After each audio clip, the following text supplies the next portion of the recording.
Web3 with Me is a discussion-style podcast about the ins and outs of Web 3.0, hosted by Zach French, known as Off Edge in the verse. From crypto to NFTs, DAOs to DeFi, we cover the abstract philosophical promises and the new business models enabled in this new decentralized world. Subscribe on your favorite podcast platform or watch the show on YouTube. Thanks and enjoy.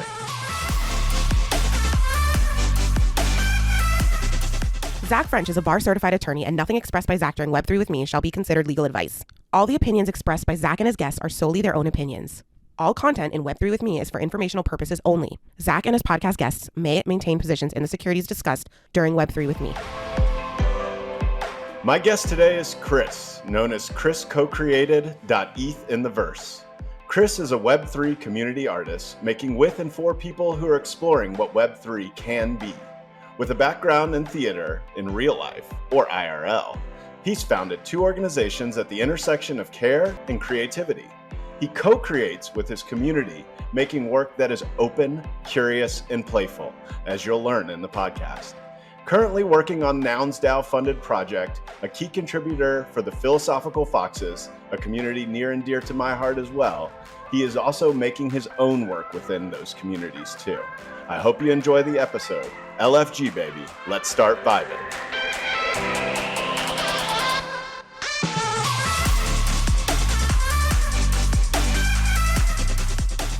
Well, Chris, thanks for coming on the show. It's a pleasure, man. Yeah. I'd love to just kind of let the audience get to know you a little bit and start with your founding story. Tell us a little bit about yourself. My story, I guess, kind of started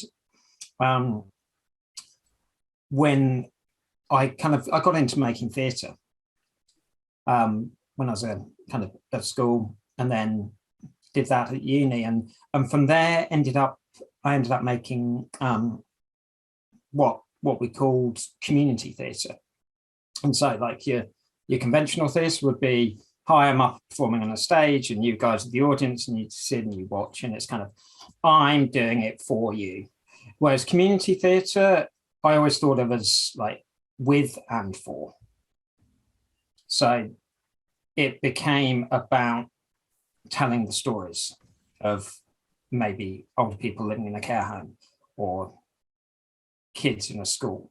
And that whole kind of way of making theatre, where it wasn't like some script you were following, but you were improvising something, you were co-creating something, you were collaborating to help other people tell their stories and your own, was such an interesting space for me. And part of that, I think, was because I kind of got to tell my own story through theatre.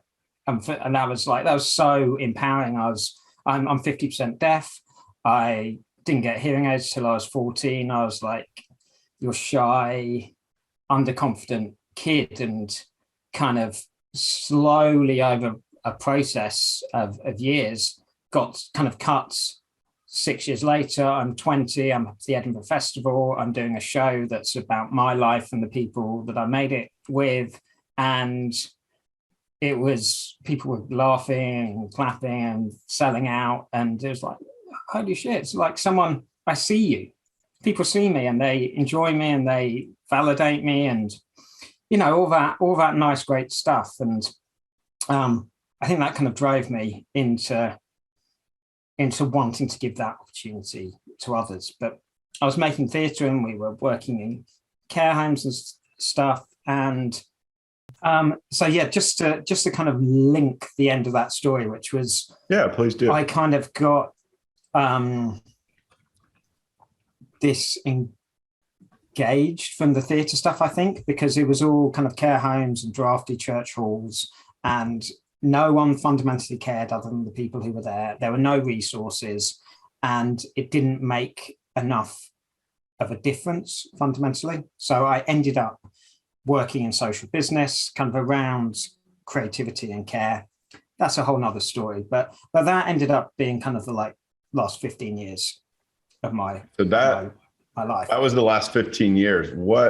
So you stayed to like, you're serving the same customers then, right? Like, and being in care homes. What did you actually transition to do in terms of like the social care there? So lots of long stories short, I got into culture change and leadership, and from that, registering as a care provider with the regulator in the UK, and I fundamentally run a quality of life company for vulnerable older people that includes care. So that's what I kind of do IRL, and I would say and my driving thing has always been, how do I live well? How do I thrive? How do I have the best life that I can? And a big part of that has always been doing something positive that makes a difference for other people. That thing that I kind of codify now as being meaning and purpose. That brings us to a great transition point. You've got a community-driven theater in your background. You've modified that to a social aspect for care homes, and you're really starting to build, I guess, the philosophy that is Chris, right? You know, what do you want to accomplish? And you're realizing that, unfortunately, there's always got to be a business aspect to communicating and spreading the word, regardless of the impact of that word. So this is all very relevant to what we're doing now, this Web3 world, where we are friends across different countries who've never met in person, but have this connection about what the promise of Web3 is. What was it that made you kind of go down the rabbit hole? What was that inflection point where Web3 became the thing that you wanted to focus on? It's sort of been creeping in the back of my consciousness, I think, for quite a while. Mm-hmm. Mate got in 10 years ago, kind of thing. And listening to some Tim Ferriss podcasts and stuff, I was like, okay, right, I'm kind of getting a sense of this, but ultimately it was always too technical. Like I am pretty technical. I can code if I need to. I'm very comfortable in low code. But it kind of just takes too much energy, basically. And I was like, oh man, okay, I'll leave it alone. Talked to my financial advisor, and he was like, yeah, it's just a bubble, don't touch it. I'm like, all right. Then a year later, oh shit. You aren't the first person to say that on the podcast, by the way. Yeah, I bet. Don't touch it. What year was that, Chris? Not long ago. That was like 2 years ago. So we're talking 2019, 2020, maybe pre-pandemic. Yeah, to that kind of time. Can't quite remember. Yeah. So yeah, you know, and then like, okay, cool. And then it comes back around, and it was I was listening to Dixon and Naval Ravikant talking to Tim Ferriss, and listening to Balaji as well. And that vision of Web3 as social transformation, as enabling and empowering people to take ownership and responsibility for being an active citizen, fundamentally, I think is kind of how I see it, is started getting me really excited. And I kind of, it landed with me as a really strong values alignment. And I think there's loads of challenges, loads of issues, clearly, that have got to be overcome. This is no silver bullet situation, but fundamentally, Web2, like Web2 is not a great way of describing centralization or decentralization. Which side of that dynamic am I on? I lean heavily into the decentralized. I want people to take responsibility and to be able to genuinely control their own fates, all of that. So at that point, I'm like, okay, yeah, I'm in. So I pretty much put all the money that I could afford to lose in at what turned out to be the market top at this point. And I started building, or trying to build, and trying to work it out, because that's what I do when I've got energy. I have to stop putting this somewhere, which seems to mean waking up at 4 or 5 in the morning and starting to try and do stuff and work out where to begin. Which was kind of in the wrong place for about 3 months, I think. What was that first 3 months? Was that NFT collecting or crypto investing, or were you, what kind of active participant were you being at that point? I decided to, like, I have about, once I started to get my head around what NFTs were, I was just like, the ideas just kept coming. And I looked at Ethereum and went, hang on, this looks overwhelming and complicated, and I'm not sure about the environmental impact of what's going on, and ended up picking the Flow blockchain to build on. And looking at Ethereum, you're like, it's so noisy and messy, and what it costs 30 quid to buy a thing. I don't want to make a thing that costs 30 quid just to buy it. And Fly was clean and neat. And, you know, it's great. It's a great thing. But fundamentally, I don't think my people are there. That's the core of it. That's why it's ended up, I think, being the wrong place. That it's all sports, or it's like they've got NBA, Top Shot and stuff, and they've got like people goofing off, basically. Which is fine, it's cool, but it's not, I wasn't going to go and find the 100 or 1,000 people I needed that were into my stuff. What is Web3 to you? Is it just that opportunity? Do you have a more expansive definition of what Web3 is? Ooh, what's Web3 for me? It's interesting. I think at the moment, there's a part of Web3 that is just that it is full of explorative, supportive people who want to build out a future. And so that kind of broad community is hugely energizing from my perspective. But sitting alongside that, it is fundamentally decentralized ownership. It is, how do we collaborate and work together to build something that meets our human needs better. And so at the heart of, for me, Web3 is an experimental process in redesigning the systems of our society that enable us all to thrive more.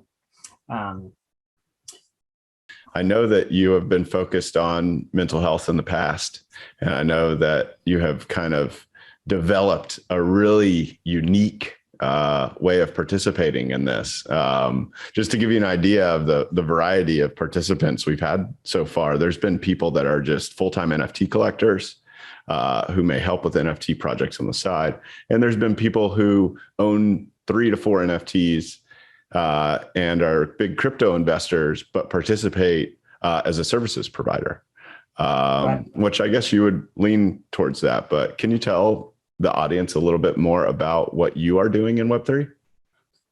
Yeah, so I'm a Web3 community artist, fundamentally, or at least working out what that means. I'm making work for the community of people that is exploring what Web3 can be, making work that with the intention of helping us all to thrive and to have the best possible quality of life as we're doing it, which I think is a big challenge, because particularly in Web3, because it was not good for my sleep. It was not good for my anxiety levels. But it's been amazing for relationships. But so what I'm doing is creating work that aims to be open, curious, and playful. Fundamentally, because those are the 3 behaviors that I've found help me to thrive. And that kind of well-being thread's gone through all of my work over the past 15 years, but I don't really like well-being as a word. I'm a student of positive psychology, which is the science of how we thrive and how we live our best life. But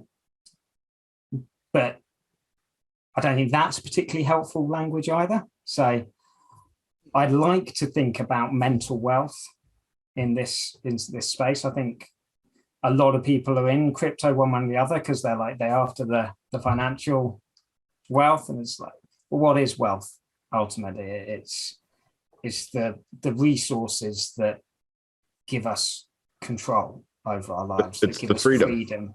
It's the freedom. Yeah. And yeah, I try and build things that help create those conditions for us to be free with each other, and those three strands of open, curious, and playful.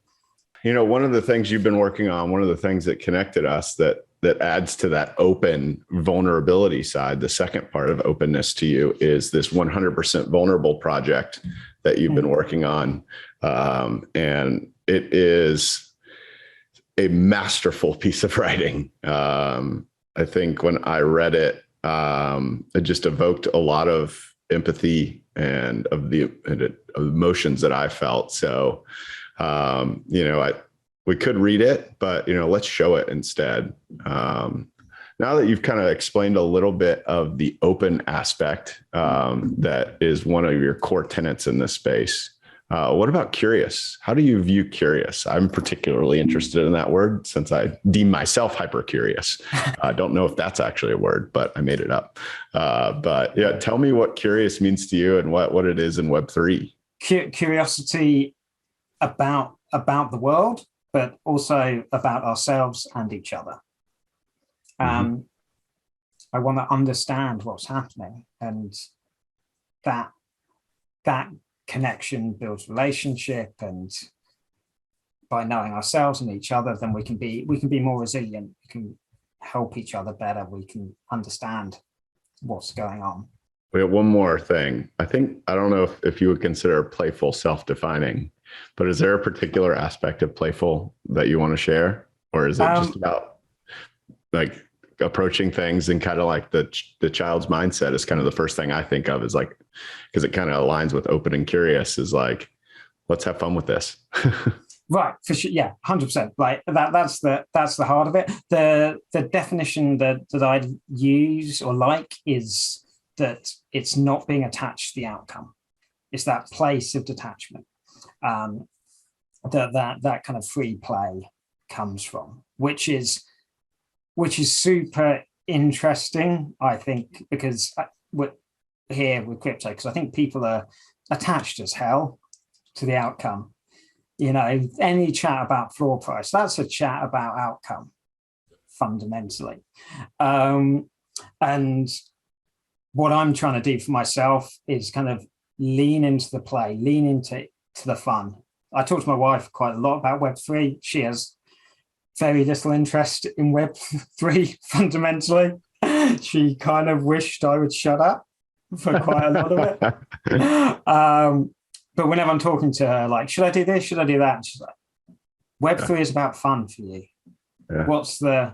What's the fun thing? What's the thing that isn't grasping, that isn't attached to something, that isn't trying to make it make you money? Do the thing that's fun. And the fun comes around when you're being playful, but when also, for me anyway, when you connect with people, like you can't really play on your own in a meaningful way.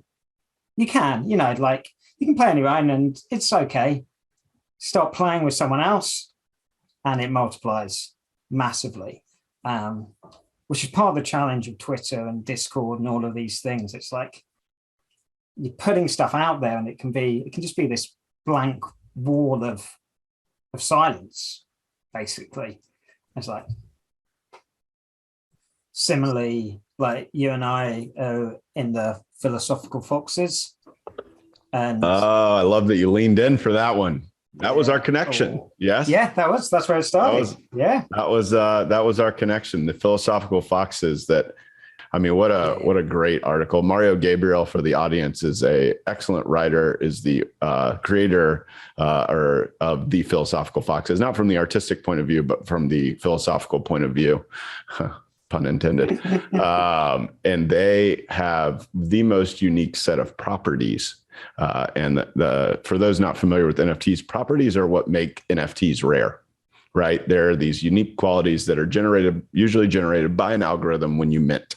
If you get the super rare version, you make more money. That is part of the surge of emotions that people feel when they're going to be a part of a mint. But I digress. Can you talk a little bit about Shame Shared? Certainly. I've been looking forward to this. So Shame Shared is kind of come out of the realization that people are mainly talking about the upside in NFTs. It's all about what have I achieved. Guilty. Yeah. All of us, of course we are. It's the Instagram space, right? It's like, these are the best bits of my life. Hey, I just sold my ape and bought my dream family home, etc. But there's things going wrong much more than they're going right, and no one is talking about it, so everyone feels like shit. And it's shame, and shame is corrosive. It damages us badly, and we feel stupid, we feel dumb, we feel like we've wasted something valuable, and it sits inside us if we don't do something about it. And I bet most of us can't talk to our partners about it. It's pretty tricky to turn around and go, oh yeah, you know how I just like invested $500 in that JPEG? Well, yeah, guess what? It's worth nothing now. Maybe $10. Yeah. Not a conversation we can have. And yeah, I was sort of, this was in the Foxes Discord chat, where I kind of, and that was an amazing thing for me. I've gone from like being outside anything meaningful to suddenly like feeling like I've landed inside a community of people that were intelligent, thinking hard and experienced. And that was super interesting. And this emerged as a theme. I was like, okay, what can I do as an artist to help the community talk about this and share something meaningful? And so the Shame Shared project is going to be a collection. I'm not exactly sure how big, but it's not going to be large, 10 or 20 pieces probably, of where anyone, say Zachary French, for instance, shares something shameful that's happened to them in the NFT space. And kind of my job as an artist is to help them express that and crystallize it into something that is recognizable and beautiful for others. So it's a process that I hope kind of casts some illumination on an experience and also transforms it from something that is shameful and ugly into something that's actually connected and beautiful. And what I'm doing with that is I'm turning them into 2 of 2 editions. So for each piece, there will be 2 NFTs created, essentially. And what I'm doing is I'm giving one of them to the shame sharer, the person who shared their story, and then the other is going to be sold on the open market, and the proceeds split between myself and shame sharer. And kind of what I love about that is that it means that people are enabled to become artists, that their piece is, even if, and I'm sure there are some people who see themselves already as artists who will be sharing their stuff, but also for people who don't, it's a way to participate and to co-create. which is, we haven't even talked about, that's my handle, by the way, ChrisCoCreated.eth. That's what I'm doing. And my website is the same, .xyz. I know since we connected, I've always said I was going to do a shame shared, and I have not. So I've offered to you to do it on the show and for the audience. And what is funny is that because it's taken so long to do it, the shame that I want to share has changed because I've had a more intense experience. So I'd love to hear that. Yeah, man, it's magical. I mean, it's the opportunity to feel vulnerable. So if I do act a little vulnerable here, that wouldn't be a surprise.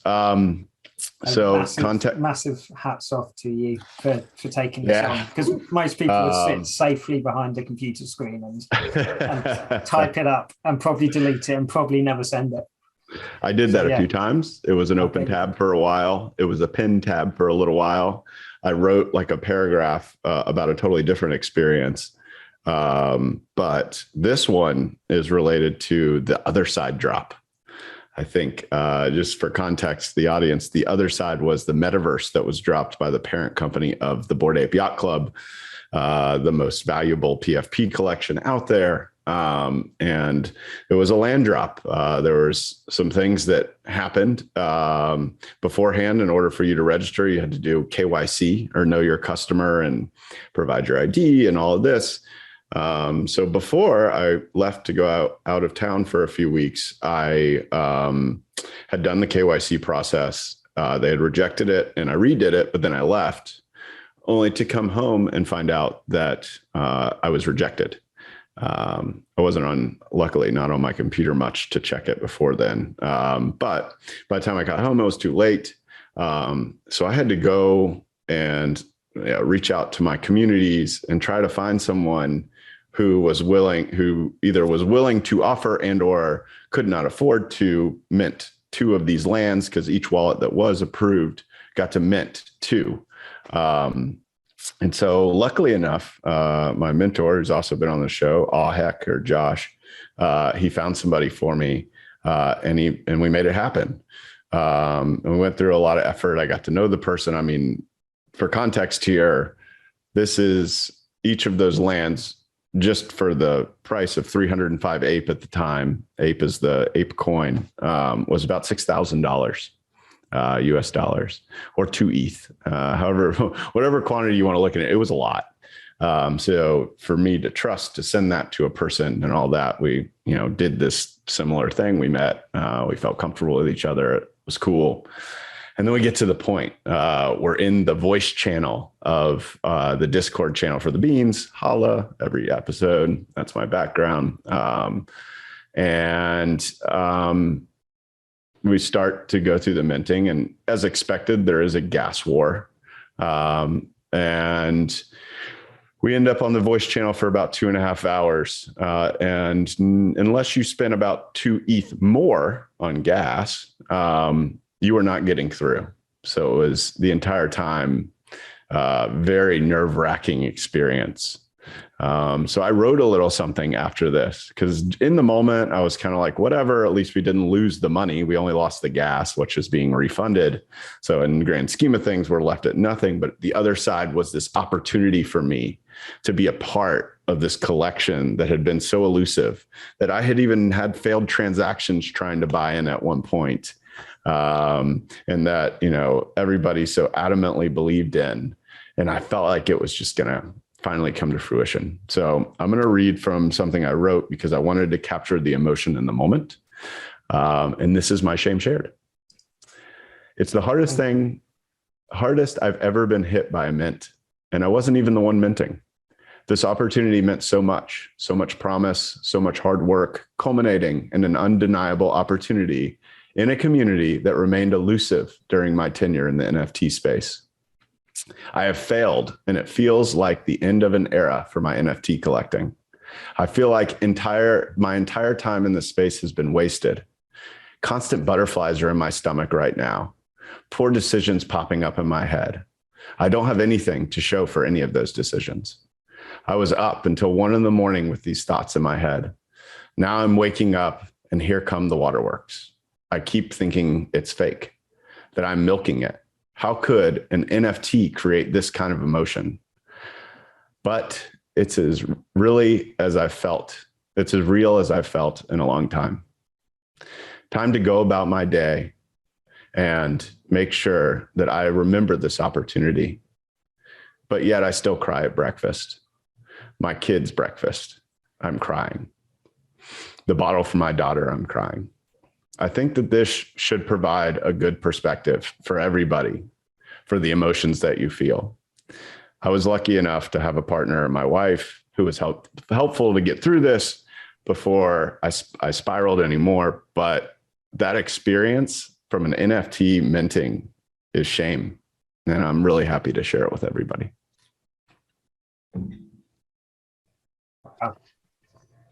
Thank you, Zach. Yeah. Thank you, man. Thank you for creating this project. Thank you for reaching out to me. It's one of the interesting, I guess, observations I made after the fact, when I was able to think a little bit more rationally, if you will, was that it wasn't a mint in particular that evoked these emotions, but I had these emotions around the same time last year. I was about 3 months into my NFT collecting. I'd gone through the hype and the market crashed as it is right now.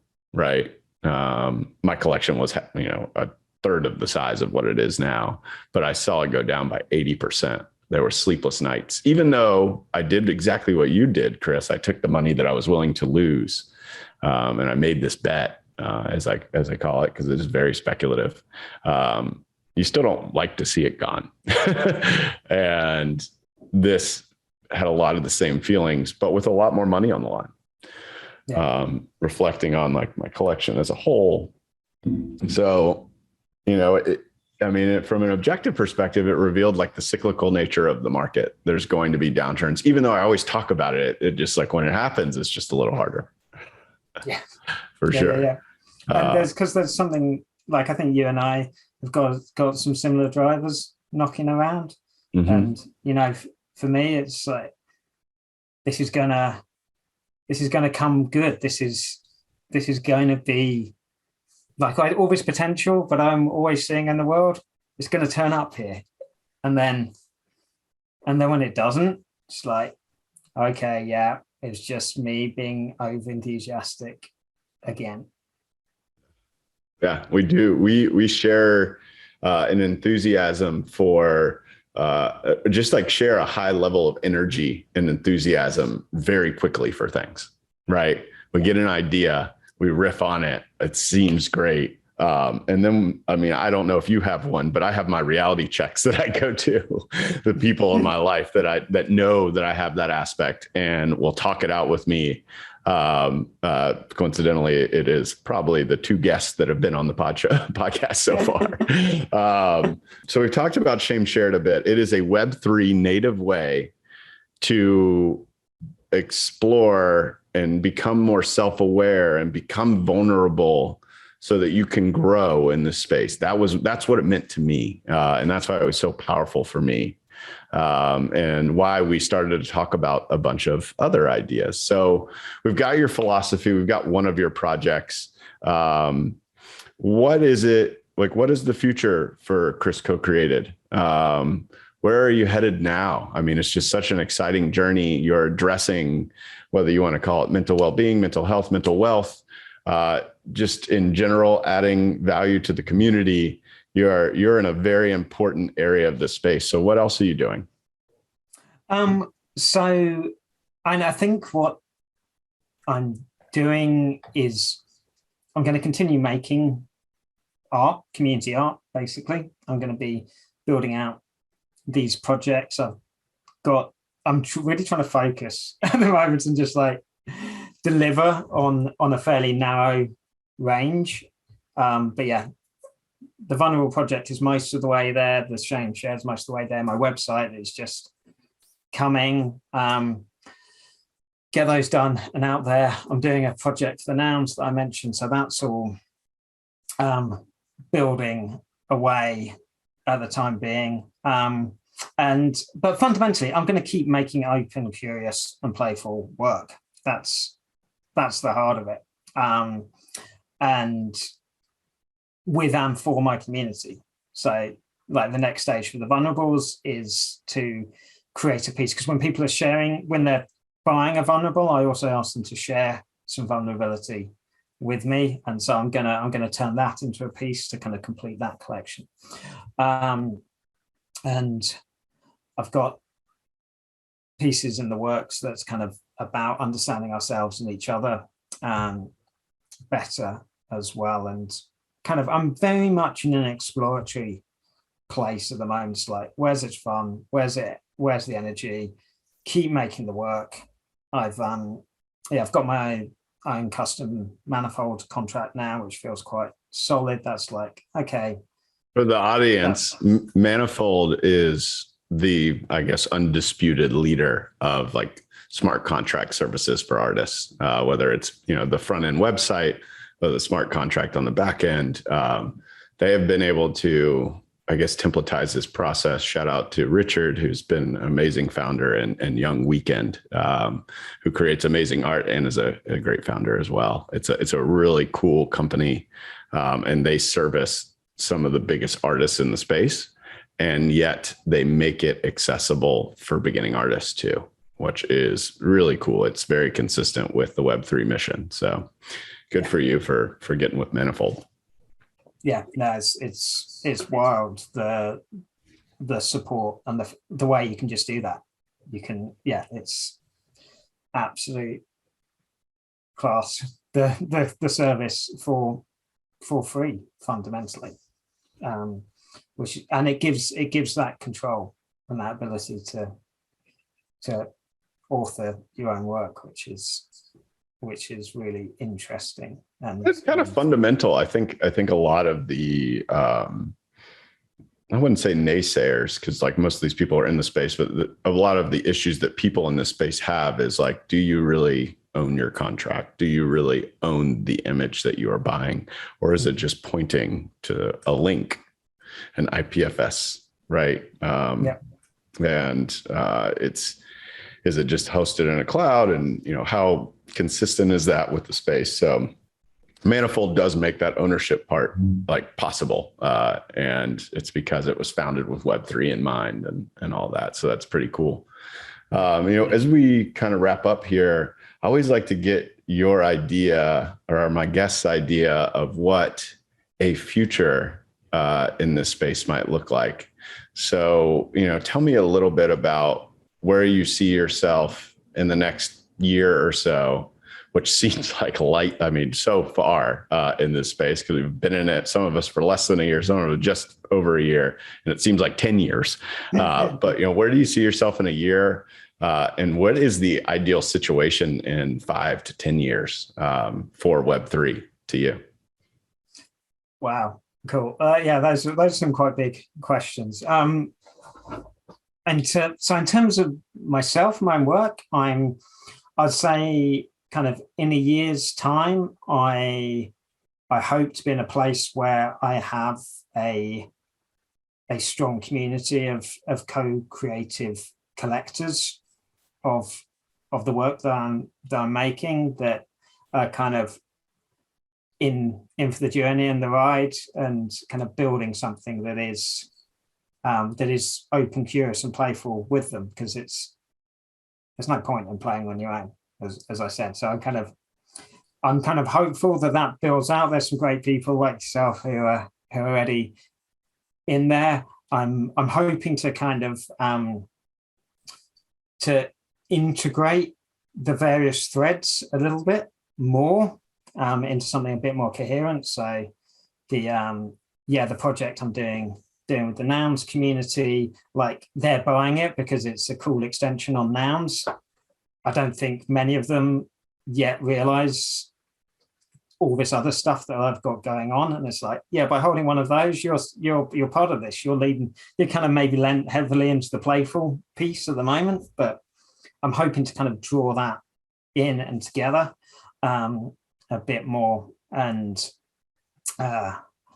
then the kind of the third strand is being part of the Philosophical Foxes community, which is up there in terms of the most interesting groups of people that I've been a part of, and inside the most interesting of a lot of very interesting things. I don't think they've worked out the kind of resource model. You've kind of got nouns down, which is like super interesting and shit ton of resource, and it's like, yeah, okay, that's kind of. I mean, could you give the audience some context? I think I've talked about this before, but for this show, we keep talking about the nouns. How much is in their treasury currently? Do you know? It's 22,000 ETH or something. I don't actually know. I think it's actually, if you convert that to US dollars, it's between like 60 and 80 million or something like that, depending on the price of ETH, right? So they've got a significant treasury, and they are making things happen. They are looked at leaders in the space, and the model with which they've approached Web3 and how native it is pretty cool. It's 24-hour a day auctions of one NFT, which grants you admission into the DAO, the Nouns DAO, forever. It's built into a smart contract.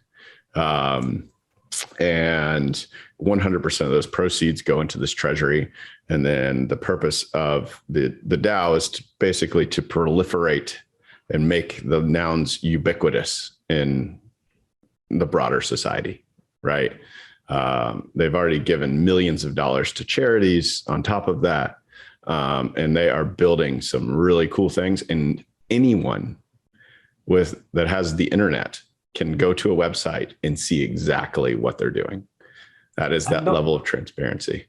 And not just see what they're doing, pitch for some money to help what they're doing. I literally went from 3 weeks from going, hey, I've got an idea, I'm going to start building a thing, to here's 1 ETH for your thing. Carry on, my friend. Yeah, that's amazing. I mean, it's a cool story. It's great, and it's supportive, and it's interesting. And I think DAOs are part of my future, because it is the core of co-creation in many ways. And that's the CCO aspect, right? CC0. All of their IP is completely, open source. It's all part of the CC0, and it's about the inclusivity of that and to see what that might be able to create. It's really cool. It is really cool. And then the other part is the philosophical foxes, which is so you got foxes, you got nouns. You're looking to just press and engage more relationships like that, build your relationships within those communities that you see as long-term, right? That you see as, consistent with your mission and vision and values towards Web3, which is awesome. So what about 5 to 10 years? I know it's hard, but let's speculate. That's what the space is all about, right?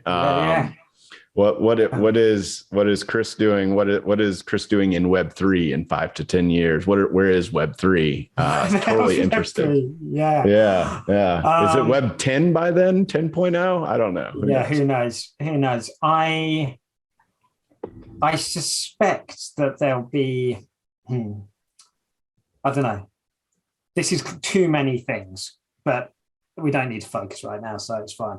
But I think there'll be like a global component to what I'm doing, that, I will be creating art for and with the community in some way, whatever the heck that ends up meaning. Maybe I'm doing like improv with people in 3-dimensional metaverses.